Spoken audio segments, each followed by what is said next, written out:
difícil, estoy con un profesor en la mesa. ¡Wow!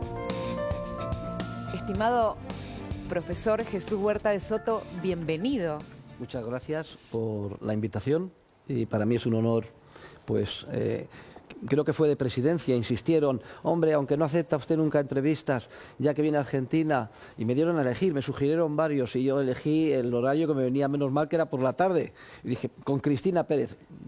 No la conocía, pero bueno, estoy encantado de estar aquí y saludo a todos los que me están viendo. Bueno, yo venía insistiendo ya creo que desde hace 1 año y medio que usted me mandó estos libros, pero la noticia es que algunos los he leído. Hombre, eso ya es, vamos, casi una penitencia. ¿Me lo va a firmar a este? Sí, sí, encantado, perfecto. claro. Estos cuadernillos que también les presté atención, ¿de acá sale el nombre del partido del presidente? Bueno, sí, eso es una coincidencia, ¿eh? Es que lo publica la Fundación Avance, que es una de las fundaciones libertarias en Madrid, y por tanto coincide el cuadernillo con el nombre. Pero sí, que es una curiosa casualidad, ¿eh? Cuadernos para el avance de la libertad, y acá sí. se llama La Libertad Avanza, el partido del presidente. Profesor, usted ha dejado definiciones muy arriesgadas, le voy a decir. Yo le voy a preguntar, le voy a pedir explicación. ¿Por qué dice que el presidente Milei está haciendo una revolución? Bueno, porque se ha producido una eclosión de las ideas de la libertad en el mundo, y esto es gracias, bueno, en primer lugar al esquema conceptual que ya está preparado, que es el de la Escuela Austriaca de Economía, pero sin duda alguna es como consecuencia del impacto que ha supuesto a nivel mundial la aparición de Javier Milei. Es que el presidente de la Nación Argentina, en todos los foros, hace un análisis de una puridad conceptual tremenda, defendiendo la libertad, y esto ha tenido un impacto. Vamos, yo nunca pensé que en vida iba a ser testigo de lo que estoy viendo. Ya el término, por ejemplo, anarcocapitalismo... ¿Lo inventó usted, como dice el presidente? Bueno, digamos que yo lo popularicé. Ajá. El término ya estaba inventado por Murray Rothbard, con el que yo traté y que fue el gran teórico de la libertad. Él, a su vez, discípulo de Ludwig von Mises. Mire. Aquí está, ahí le veo, al bueno de Mises. Sí, vine armada. Porque bueno, digo, me quedo sorprendido, porque yo normalmente nunca acepto entrevistas, porque en televisión es un formato muy restringido, muy poco tiempo, y para un académico explicar conceptos complejos pues es muy difícil, es un gran desafío, y al final pues se convierte en una frivolidad. Pero encontrarme a una profesional del periodismo que se ha estudiado toda esta bibliografía, me quedo absolutamente sorprendido. Gracias, profesor. Merece la atención. Y le quería preguntar, porque usted decía recién que el presidente Milei está haciendo una revolución de la libertad, pero estamos en un mundo donde tenemos a Estados Unidos tomando medidas proteccionistas, donde tenemos a China como un emergente muy fuerte de un Estado no solo intervencionista, sino que lo controla todo, hasta quiere controlar quién es el cardenal, Xi Jinping.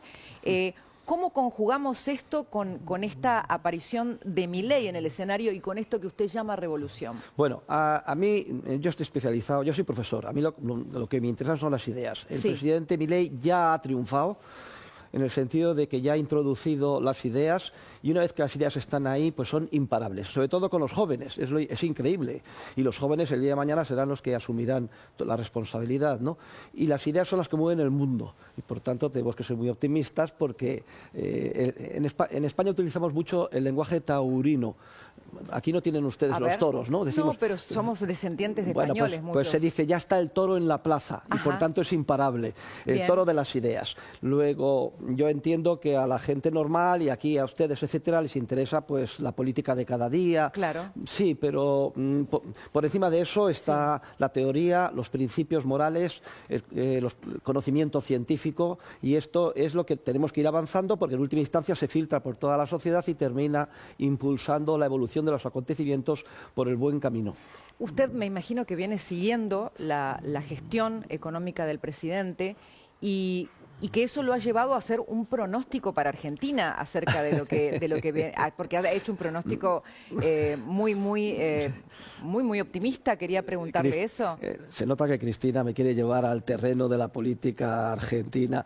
Mire, Yo le deseo lo mejor a Argentina y al presidente. Sé que se ha avanzado muchísimo en un año y medio y que se ha reducido el gasto público casi un 30%, la inflación está prácticamente controlada, hay superávit.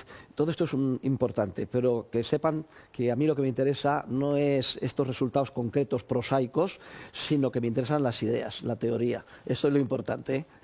Usted hablaba en ese pronóstico, que es lo que a mí me llamó la atención, del caso de la Alemania de posguerra, como ejemplo de medidas de cierta disciplina y rigor económico en un país que estaba totalmente devastado, y me imagino devastado no solamente por la guerra o la situación económica, los antecedentes inflacionarios, sino también por la devastación moral, ¿no? Sí, sí, sí. Y me pareció muy interesante y le pido que nos cuente también ese caso y por qué usted hacía un paralelo. No, esto además lo pueden leer, está escrito.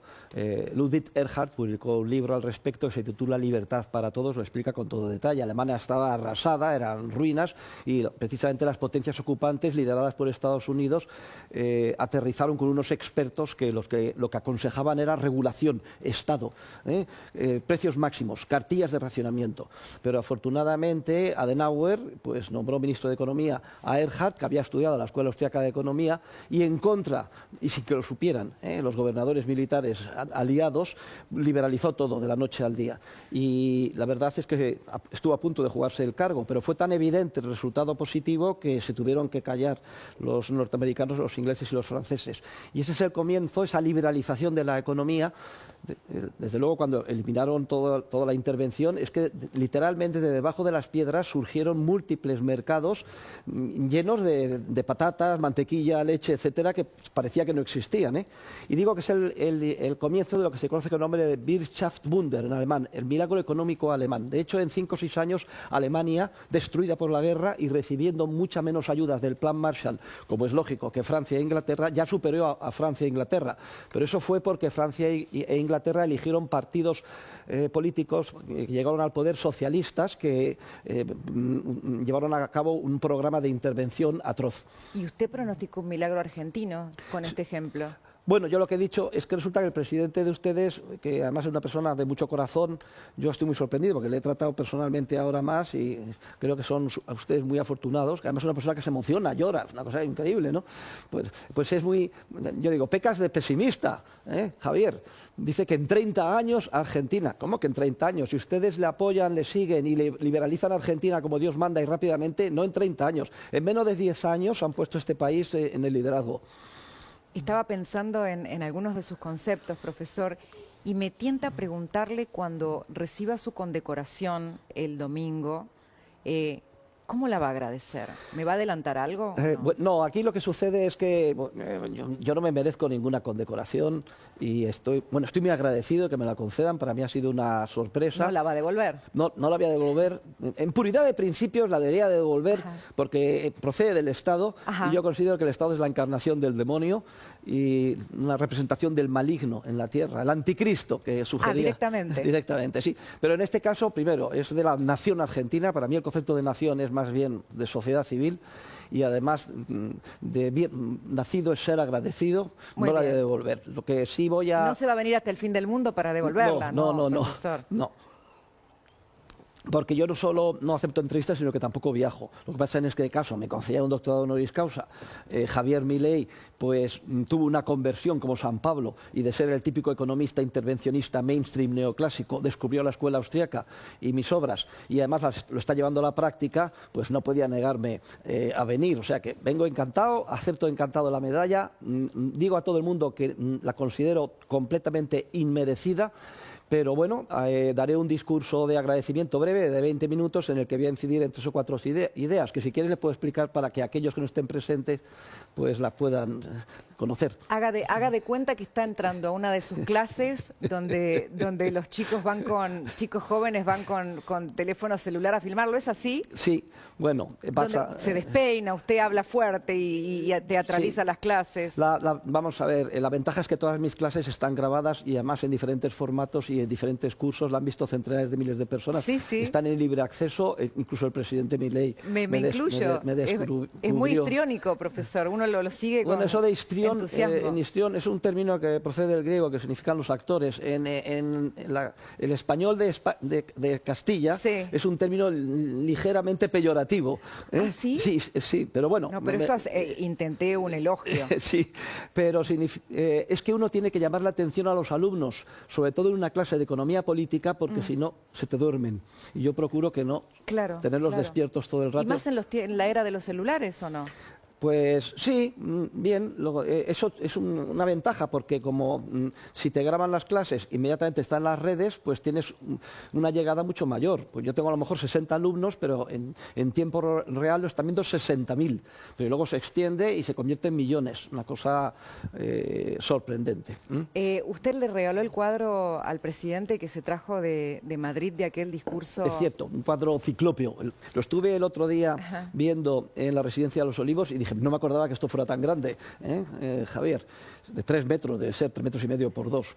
Lo he escuchado decir que la actual crisis que vive el mundo es culpa del estatismo. Entiendo que por la línea de la crítica al Estado intervencionista va a ir su agradecimiento el domingo. No al Estado intervencionista, usted no sabe con quién está hablando. Es que yo soy enemigo del Estado como entelequia, como concepto. Total. Sí, el Estado es la maldición de la humanidad.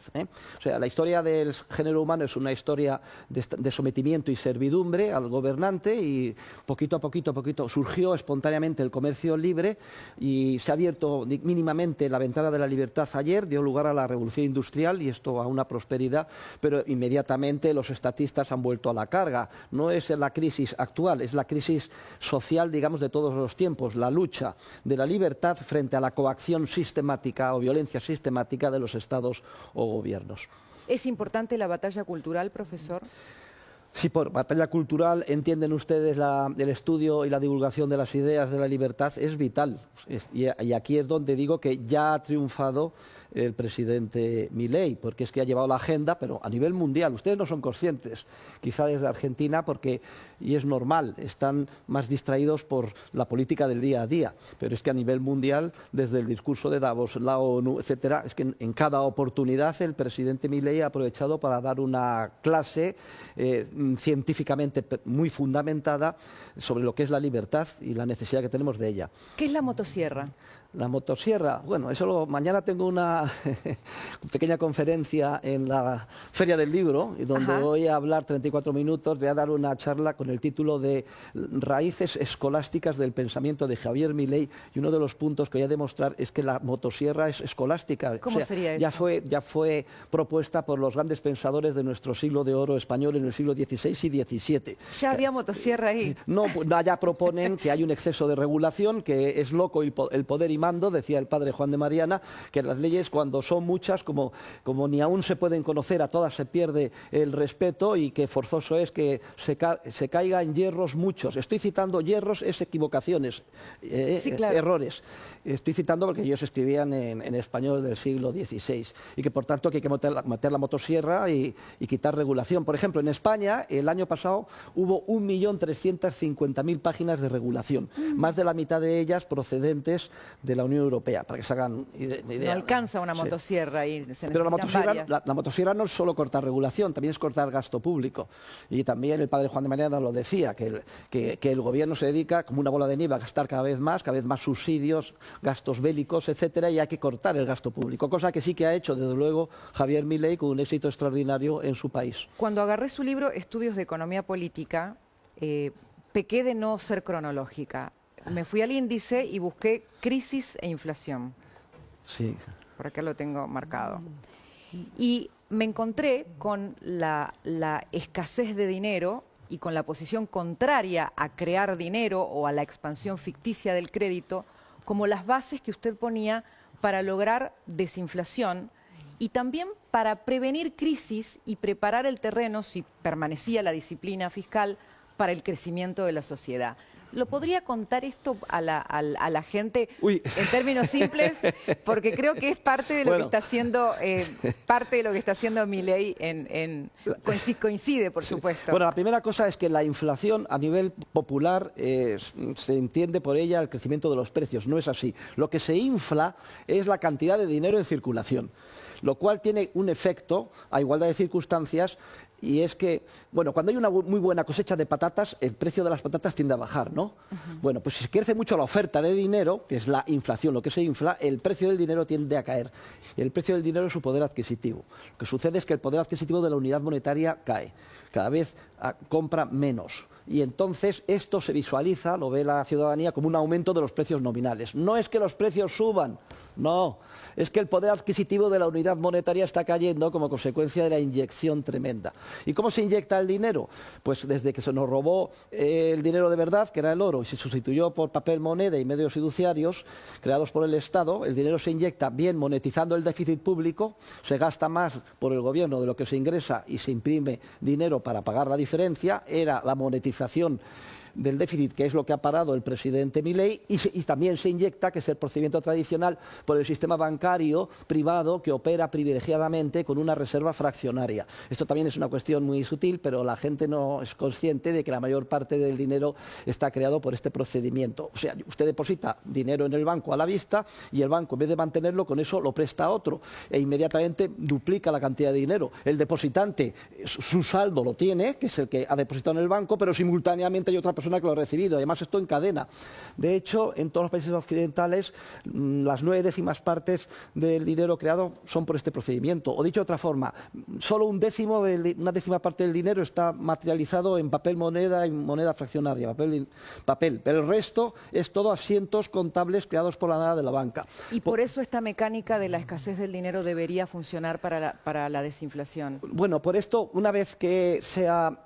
Esto ya es para nota, le voy a poner a usted sobre excelente matrícula de honor. Una vez que ya se ha eliminado la creación monetaria vía monetizar el déficit, el siguiente paso es impedir que la banca genere de la nada dinero, lo cual exige establecer un coeficiente de caja del 100% para los depósitos a la vista y equivalentes, con lo cual ya los bancos no pueden crear de la nada dinero. Se tienen que limitar a ser meros intermediarios financieros, es decir, prestar lo que se les haya prestado a ellos. Esos depósitos a plazo, pero que sean a plazo de verdad, no depósitos a la vista. Profesor, ¿sabe que en una de las notas que... Nunca pensé que en directo íbamos a dar una clase de teoría monetaria y bancaria como la que esta distinguida señora me está forzando a dar. Choque los 5, ¿cómo se dice? Bueno. Profesor, leí por ahí que en su análisis de la caída del Imperio Romano, usted habla de la inflación y del populismo. Parece que Roma tenía problemas parecidos a la Argentina. ¿Cuál es su reflexión sobre el populismo? Es que esto se repite, pero no solo en Roma, en Grecia, etcétera. Es decir, que el Estado cada vez creció más. En Roma se dedicó a subsidios, panem et circenses, decía en latín, sí, pan y circo. Sí. Pues hoy sería subsidios gratis y fútbol, por decirlo de alguna manera. Claro. Y había días fastos y nefastos. Un día sí, otro no, había circos. Eso tenía un coste tremendo, ¿no? Y no solo eso, se repartía además gratis el trigo a través del proceso de la anona. Consecuencia, se arruinaron a todos los pobres productores y agricultores de Italia y todo el mundo dijo, no, yo dejo de trabajar y me voy a Roma a vivir del subsidio público. Y además me entretienen con los circos. Consecuencia, un gasto público creciente, no tenían para pagar. ¿Qué es lo que hicieron? Envilecieron la moneda, quitaron metal precioso de la moneda, multiplicaron la cantidad de dinero, los precios se dispararon y ya a partir del decreto de Diocleciano, ¿cómo reaccionaron? Con controles de precios, regulación. Y ese fue el principio del fin del Imperio Romano. Que Roma, que era una especie de mercado común de lo más próspero, se suicidó literalmente.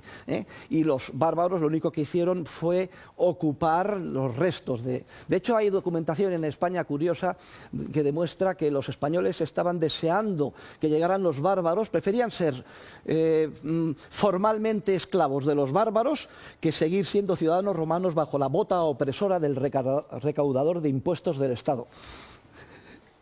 Venga, además, no solo teoría económica, una clase de historia increíble. Impresionante. Profesor, ¿cómo fue para usted en lo emocional el encuentro con su discípulo, pero ya como presidente? Bueno, el principal shock emocional ha sido el otro día, porque yo no di ninguna entrevista. Luego me piden, por favor, que aproveche el viaje, acepto la suya. Luego, entre medias, justo la semana antes de venir, que no, que vaya a otra cadena con otro periodista, su colega Antonio Laje. Yo, que no, que no. Adorni, cada vez más triste. Hombre, que sí, por favor, que no, que no. Y digo que no. Y al final, pues como ha habido esta circunstancia imprevista del fallecimiento del sumo pontífice y al final se descuajeringó todo el programa, dije, bueno, no voy a ser tan egoísta, acepto. Pero todo era un montaje, porque yo empiezo ahí, no sé, lo habrán visto todos, y de golpe y sopetón apareció el presidente Milei. Claro. Y ahora entiendo por qué querían hacer ese montaje ahí, por lo que fuera, no lo sé. Pero bueno, estoy encantado, muy agradecido. Claro, no se esperaba usted que le cayera. De ninguna manera, a mí me dijeron 7 minutos, 8, yo ya estaba pensando de manera sintética. Bueno, entonces le agradezco por haberme elegido a mí. Bueno, claro, claro. Pues le elegí, pero muy bien. Pero fue, eligió bien. No la conocía, pero me parece, estoy encantado. Profesor, usted habla de los impuestos de una manera muy particular que quiero tomar sus palabras, sí, porque viene de Chile, donde sí, estuvo con otro político que también ofrece ideas libertarias, y habla de los impuestos cuando no se establecen con el consenso de la gente como una forma de la tiranía. Sí. Exacto. Bueno, los impuestos son un robo. Vienen en Roma, en latín, al impuesto se llamaba coactio, coactionis, coacción. Son un robo porque se obtienen de manera violenta. Hay una serie de teorías. Los escolásticos del siglo de oro, encabezados por Juan de Mariana, exigían que los impuestos fueran aceptados por los ciudadanos. Y en el caso de la inflación es un impuesto, además el impuesto peor de todos, el que más daño hace a los más pobres, vulnerables, claro, y desvalidos. Un impuesto terrible, la inflación. ¿No? Imagínese si lo sabemos, que claro, venimos de estar ahí en el récord, en el top. Pero aparte de ser un impuesto que es muy perjudicial, resulta que es un impuesto que no es votado por nadie. Entonces los escolásticos establecieron que aquellos impuestos que se establecen y que no han sido aceptados por los ciudadanos son un acto de tiranía. Y Juan de Mariana, que desarrolla la teoría del tiranicidio, llega a la conclusión no solo que se puede, sino que además se debe asesinar, y es lícito, al tirano. Consecuencia, todo aquel que participe en la monetización del déficit público general de inflación, según los escolásticos de nuestro siglo de oro, que eran catedráticos de teología, etcétera, deberían de ser degollados. El presidente Milei es muchísimo más dulce, porque él ha propuesto que no, que sean procesados y reos de un delito imprescriptible e ingresen en prisión. Se ha avanzado mucho. A mí me parece que aquí peca de suave Milei. Bueno, ¿y usted qué consejo le ha dado? ¿Le aconseja dolarizar? ¿Le aconseja cerrar el Banco Central? Yo no doy ningún consejo a nadie, porque esto es cuestión de los políticos. Una cosa, yo me muevo en el mundo de la teoría. Lo importante es que la gente sepa, primero, que el Estado no es necesario, a pesar de que hemos nacido en un entorno estatal, se nos ha lavado el cerebro con la educación y además identificamos mucha serie de servicios que son vitales, como hospitales, carreteras, etcétera, que hoy los proporciona malamente a un coste muy alto y de manera inmoral el Estado, pero como los proporciona el Estado, de ahí deducimos, y es normal, que el Estado también es necesario. Gravísimo error. Si no existiera el Estado, tendríamos hospitales, carreteras, orden público y justicia igual, ¿cómo? Mucho mejor, más baratas y además moralmente financiadas. ¿Cómo? Bueno, esto, oiga, es que luego me dices... Mire, ni siquiera podemos saber la creatividad empresarial inmensa que se pondría en marcha para solucionar los problemas conforme fueran apareciendo. Sí que tenemos muchos indicios de cómo sería, porque sabemos cómo funciona el arbitraje, etcétera. El Estado, en primer lugar, lo que sabemos es que no es necesario. La segunda idea es que el Estado es teóricamente imposible, o mejor dicho, el estatismo, en el sentido de que el Estado no puede cumplir aquello que promete. Profesor, usted habla siempre con el optimismo de los liberales, de la creatividad y la capacidad humana. ¿Desafía la capacidad y la creatividad humana el surgimiento de la Querida y tecnología? distinguida Cristina, perdona que te interrumpa, me has dicho liberal y yo no sé si se dice aquí, a ver si se dice aquí o no en Argentina. El liberalismo para mí es, en primer lugar, pecado, en segundo lugar, una mariconada. ¿Se dice mariconada o es muy malsonante en Argentina? No. Y además es teóricamente imposible porque lleva dentro de sí la semilla de su propia destrucción. El liberal clásico tenía como objetivo, que es muy laudatorio, controlar el poder del Estado. Y sí, controlar el poder del Estado limitándolo, etcétera, pero eso es un objetivo imposible. Una vez que existe el Estado, hemos ya descubierto los teóricos de la economía que es imposible limitar su crecimiento. Acá leí esta nota, Principios Básicos del Liberalismo, donde cita a Pericles. Bueno, también. sí, pero vamos a ver, esta la escribí antes de mi conversión al anarcocapitalismo. Pero no me diga. Iba a decir que la única posición coherente con la naturaleza del ser humano es la anarquía de propiedad privada, el capitalismo libertario o el anarcocapitalismo. Ese es el término que yo he popularizado. O sea, afuera. No, no necesariamente. Es que me pidieron... a mí me gustó, ¿eh? Con motivo del quinto centenario del descubrimiento de América, Sí. me pidieron que hiciera un artículo sintético sobre los principios del liberalismo y es este. Y está muy bueno lo que cita de Pericles, Sí. me gustó Bueno, mucho. hombre, claro. Pero cuidado con Pericles, que también era un estatista tremendo, ¿eh? ¿Con qué personaje histórico compararía a Milei? Pues esa pregunta no me la ha hecho nadie. Es una cuestión curiosa. Yo creo que es de una originalidad histórica única, porque una persona que combina... porque Milei no es político de profesión, No. Él es economista, que además ha descubierto la escuela austríaca y domina perfectamente todo el armazón intelectual de la teoría económica, de la concepción dinámica del mercado de los austríacos, y que luego ha decidido también dedicarse a la política, lo cual es muy difícil, porque el socialismo, o mejor dicho, el estatismo, porque aquí son igual de socialistas de los de izquierdas que los de derechas. Sí. Solo hay pequeñas diferencias de grado o dónde quieren llevar la agenda de la intervención. O sea, esto es un poco más duro, pero los mismos perros con distintos collares. Pero él se ha lanzado a la arena política para, teniendo en cuenta todas las restricciones de la realidad, modificar esto, curar al enfermo, que somos todos nosotros, de la drogadicción del Estado. ¿Saben lo difícil que es sacar de la droga a un hijo adicto? Pues mucho más difícil es sacar de la droga del estatismo a toda la ciudadanía que de alguna forma es drogodependiente de los subsidios del Estado, de las pensiones. Es que el Estado es perverso. Te da la droga, es como alguien perverso que dice toma la heroína. Y entonces ya te hace dependiente y ya, como consecuencia de eso, ya dependes del Estado de por vida. El clientelismo. Sí, es tremendo. Luego ya una vez que eres... Y no me dijo el personaje histórico. No, es que le estoy comentando que una persona que simultanee su conocimiento teórico y que además haya decidido inmolarse, dedicándose a la política del día a día para tratar de llevar en la buena dirección a todo un país como líder, la verdad es que en este momento no se me ocurre ningún precedente. Hay algunos políticos que yo analizo en mi artículo, El economista liberal y la política, que fueron en esa línea capaces de articular esto, como Ronald Reagan, Margaret Thatcher, por ejemplo, los que ganaron. Hay otros, en cambio, que no lo lograron, pero a mí me parece que con las peculiaridades del presidente Milei no hay ninguno. Sabe, profesor, que cuando el presidente Milei llegó al poder y contó que iba a aplicar algunas ideas de la escuela austríaca, ya incluso en su campaña, algunos economistas lo criticaban y le decían que esas ideas estaban perimidas, que eran ideas que no funcionaban en el mundo actual. ¿Usted qué responde a eso? Lo que he respondido ayer en mi discurso de agradecimiento en el doctorado honoris causa. Los que responden eso son cultivadores introducidos subrepticiamente en nuestra disciplina para crear lo que yo denomino corrientes pseudocientíficas y reaccionarias, que reaccionan frente al gran descubrimiento de la economía, que es que el orden espontáneo del mercado va solo, que la sociedad no necesita que nadie la gobierne, se autorregula solo. ¿Y cuáles son esas corrientes reaccionarias pseudocientíficas? Muy sencillas. El empirismo, el positivismo, la escuela neoclásica basada en el equilibrio, la macroeconomía y el keynesianismo y, por último, el marxismo. Lo curioso es que prácticamente este virus de reacción anticientífica que se ha introducido en nuestra disciplina ocupa el 90% de los departamentos de economía en las universidades de todo el mundo. Por cierto, no es de extrañar porque esas universidades están financiadas a su vez por el Estado y aquí lo que hay es una especie de simbiosis generalizada en la que se refuerza mutuamente. Me llamó la atención que me decía que nunca sale de España. ¿Hace cuánto no salía de España y llega aquí a Argentina? Yo, quitando que voy una vez al año a Portugal, no salgo de España. Fui a Chile hace 25 años, pero no viajo. Mire usted. No viajo porque rompe completamente mi disciplina de estudio, investigación, publicaciones y enseñanza.